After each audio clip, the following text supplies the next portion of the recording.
สวัสดีครับเรียนพระคัมภีร์กับอาจารย์ยูนะครับ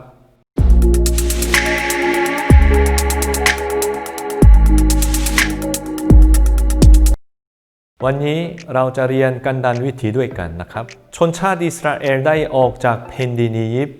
มาถึงภูเขาซีนายและได้รับธรรมบัญญัติได้สร้างพระพลาเรื่องนี้ใช้เวลาประมาณ1 ปีเท่านั้นนะครับแล้วอีก39 ปีในถิ่นทุรกันดารของชนชาติอิสราเอลก็อยู่ในกันดารวิถีสิ่งแรกที่โมเสสทำก็คือโมเสสได้นับจำนวนคนอิสราเอลเรื่องนี้ก็อยู่ในบทที่1ของกันดารวิถีจำนวนคนของพวกเขาก็คือ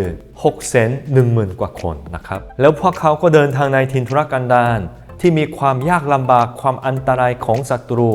ที่มีความทุกข์ทรมานหลายอย่างนะครับที่เขาต้องเจอในถิ่นทุรกันดารทำให้ชนชาติอิสราเอลก็ไม่พอใจกับโมเสสด้วยบ่นกับโมเสสว่าทำไมโมเสสนำพวกเรามาที่นี่ให้เราอดตายที่นี่หรือในถิ่นทุรกันดารไม่ค่อยมีอาหารไม่ค่อยมีน้ำดื่มแต่ที่อียิปต์มีทุกอย่างอย่างสมบูรณ์ให้เรากลับที่อียิปต์ดีกว่าไม่ใช่หรืออันนี้เป็นคำบ่นของพวกเขาต่อโมเสสและพระเจ้าด้วยทำให้พระเจ้าไม่พอพระทัยแต่สิ่งที่เราเห็นในกันดารวิถีก็คือพระเจ้าทรงเมตตาพวกเขาพระเจ้าทรงเลี้ยงมานาอาหารจากฟ้าสวรรค์และน้ำดื่มตลอดทางตลอดเวลา39 ปีของพวกเขาแล้วบทที่26ของกันดารวิถีนะครับโมเสสก็ได้นับจำนวนคนอิสราเอลอีกครั้งหนึ่งเป็นครั้งที่2นะครับพวกเขาเป็น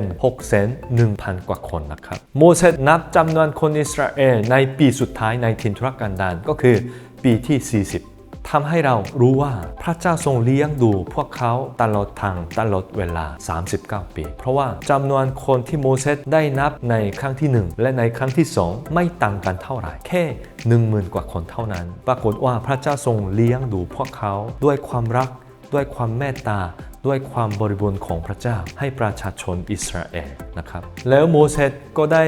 รวบรวมประชาชนทั้งหมดให้มาฟังคำสอนของเขาเพราะว่าโมเสสก็ได้รู้แล้วว่าตัวเขาไม่สามารถเข้าในแผ่นดินคานาอันได้เพราะฉะนั้นแต่งตั้งโยชูวาเป็นผู้นำคนใหม่ที่จะนำพวกเขาไปแผ่นดินคานาอันนะครับแต่โมเสสก็ได้สั่งสอนชนชาติอิสราเอลอย่างตั้งใจนะครับให้พวกเขามีความเชื่อที่เข้มแข็งในเรื่องพระยาเวห์พระเจ้าของพวกเขาเพราะว่าประชาชนที่มาถึงถิ่นทุรกันดารโมอับนั้นเป็นรุ่นใหม่เราเรียกได้ว่าเป็นรุ่นมานาที่ได้รับประทานมานาตลอด39 ปีแล้วพวกคนที่โมเสสได้นับจำนวนในครั้งที่1นะครับก่อนที่พวกเขาเดินทางในถิ่นทุรกันดารก็คือเป็นรุ่นอพยพรุ่นอพยพก็ได้เห็น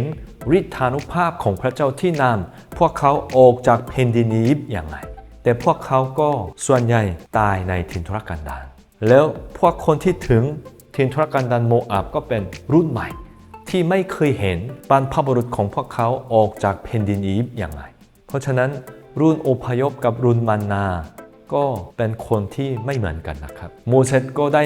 เรียกพวกเขาทั้งหมดแล้วสั่งสอนอย่างตั้งใจเรื่องพระยาเวห์ตั้งแต่เรื่องอับราฮัมพระเจ้าทรงเลี้ยงดูประชาชนของอิสราเอลอย่างไรตั้งแต่โบราณถึงปัจจุบันเพื่ออะไรนะครับเพื่อชนชาติอิสราเอลรุ่นใหม่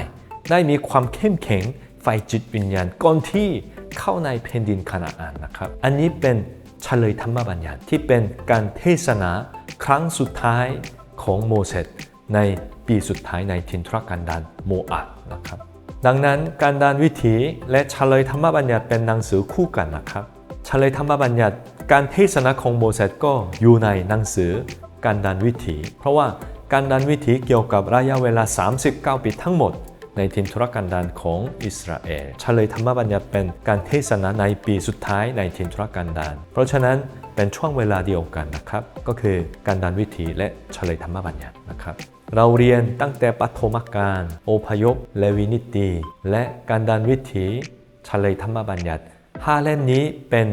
หนังสือของโมเสสนะครับปฐมกาลเป็นหนังสือแรกของพระคัมภีร์ที่มีการมุมมองที่สำคัญสำหรับการเข้าใจพระคัมภีร์นะครับปฐมกาลเป็นประตูของพระคัมภีร์ที่เปิดให้เราเข้าใจพระคัมภีร์แล้วเลวีนิตีก็อยู่ในอพยพเลวีนิตีเป็นธรรมบัญญัติที่โมเสสได้รับที่ภูเขาซีนาย เพราะฉะนั้นเลวีนิติกับอพยพเป็นหนังสือคู่กันนะครับแล้วการดานวิถีและเฉลยธรรมบัญญัติก็เป็นหนังสือคู่กันนะครับตามที่ผม